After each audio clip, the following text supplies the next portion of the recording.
ఖమ్మం నుంచి సోనియా లోక్సభ పోటీకి చేరున్న సోనియా రాష్ట్ర నేతలకు సమాచారం. ఖమ్మం నుంచి పోటీ చేసిన నేపథ్యం ఉంది సోనియా గాంధీ. తెలంగాణ నుంచి లోక్సభకు పోటీ చేశారన్న సోనియా రాష్ట్ర నేతలకు సమాచారం.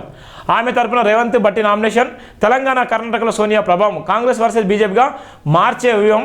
రెండు రాష్ట్రాల భారీ సంఖ్యలో ఎంపీ సీట్లు గెలుచుకుంటే కేంద్రంలో అధికారం సంకీర్ణ ప్రభుత్వాన్ని నడిపించవచ్చని కాంగ్రెస్ అధిష్టానం అంచనా. సోనియాతో రాష్ట్రంలో బహిరంగ సభ చేశారన్న నేపథ్యం.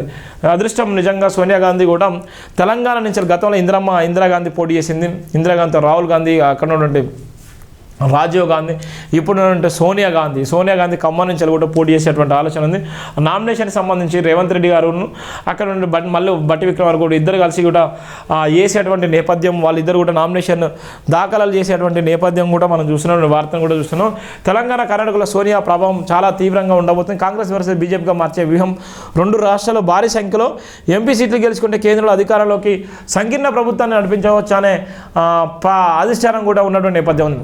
కాంగ్రెస్ ఆదినాయకురాలు సోనియా గాంధీ తెలంగాణ నుంచి లోక్సభ పోటీ చేసే విషయం స్పష్టత వచ్చింది. ఆమె ఖమ్మం నుంచి పోటీ చేయాలన్నారు. ఈ మేరకు రాష్ట్ర పార్టీ ముఖ్యులకు కాంగ్రెస్ అధిష్టానం నుంచి సమాచారం అందినట్టు తెలిసింది. ఖమ్మం నుంచి కూడా పోటీ చేసింది.